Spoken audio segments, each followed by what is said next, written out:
애틀랜타 라디오 코리아 2월 21일 화요일 오늘의 한 뉴스입니다. 블라디미르 푸틴 러시아 대통령은 오늘 국정연설을 통해 미국과 맺은 핵무기 통제 조약인 신전략무기 감축협정 참여 중단을 선언했습니다.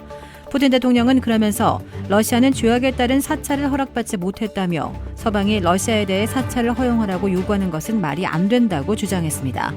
이어 미국이 핵실험을 할 경우 똑같이 할 것이라며 국방부와 국영 원전 기업 로사톰이 이를 준비해야 한다고 밝혔습니다. 그러면서 미국뿐만 아니라 영국과 프랑스의 핵무기에 대한 통제를 복귀 조건으로 내걸었습니다. 푸틴 대통령이 또 우크라이나전 개전과 확전 책임은 서방에 있다며 체계적으로 우크라이나에 대한 공세를 계속해서 추진하겠다고 다짐했습니다. SK온의 미국 법인인 SK배터리 아메리카가 포드자동차의 전기 픽업 트럭 F150 라이트닝에 공급하는 배터리 생산 라인의 재가동에 나선 것으로 확인되었습니다. 어제 SK배터리 공장 운영에 관해 잘 아는 소식통에 따르면 이 회사는 어제 늦은 오후부터 조지아주 커머스시에 위치한 배터리 공장을 다시 가동하기 시작했습니다. 출고 대기 중이던 F150 라이트닝의 배터리 화재로 지난 5일 일부 생산 라인을 멈춰 세운 지 15일 만입니다.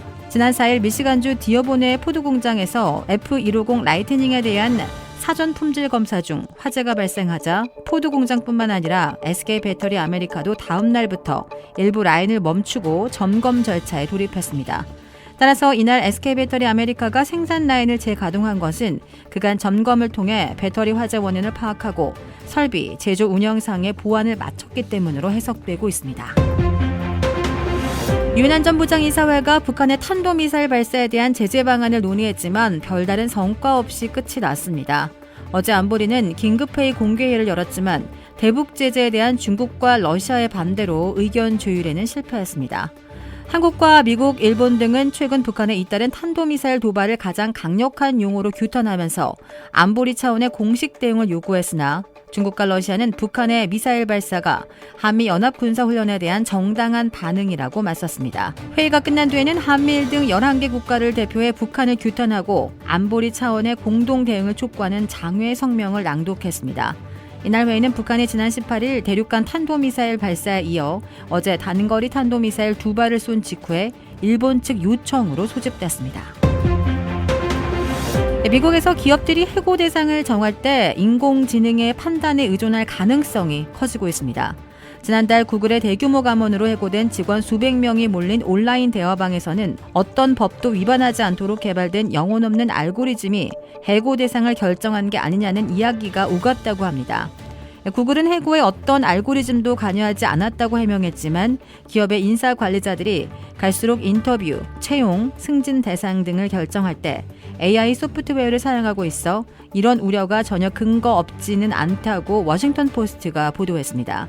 실제 지난 1월 소프트웨어 평가 사이트 캡테라가 미국 기업의 인사관리자 300명을 대상으로 한 조사에서 98%는 올해 정리해고 대상을 결정하는데 소프트웨어와 알고리즘을 활용할 것이라고 밝혔습니다.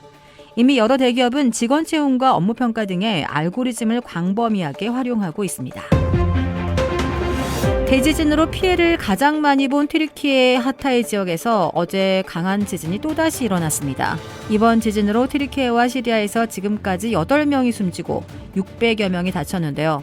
간신히 버티던 건물들은 무너져 내렸고 주민들은 또다시 공포에 몸을 떨어야만 했습니다. 규모 6.3의 지진은 또다시 튀르키예 동남부와 시리아 서북부 접경 지역에서 일어났습니다. 대지진으로 피해가 가장 큰 하타이주 안타키아 남서쪽 16km 지점입니다. 사상자와 함께 건물이 무너지고 고속도로 일부도 끊겼습니다. 튀르키예 재난관리국은 해수면이 오를 수 있다며 해안 지역에 주민 대피령을 내렸습니다. 중국에서 시험관 시술을 통해 출산한 아기가 8년 만에 부모와 유전자가 불일치하는 것으로 드러나 논란이 되고 있습니다.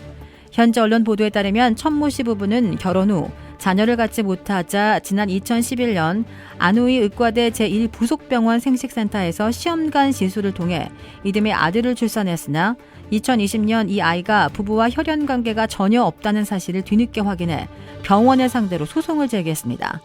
이 법원은 최근 병원 측이 엉뚱한 배아를 이용하는 등 시험관 시술 과정에서 중대한 과실을 저지른 사실이 인정된다며 64만 위안, 하나로 약 1억 2천만 원을 배상하라고 판결했습니다. 천 씨 부부 배아의 행방은 물론 아이의 생물학적 부모가 누구인지도 확인되지 않고 있습니다.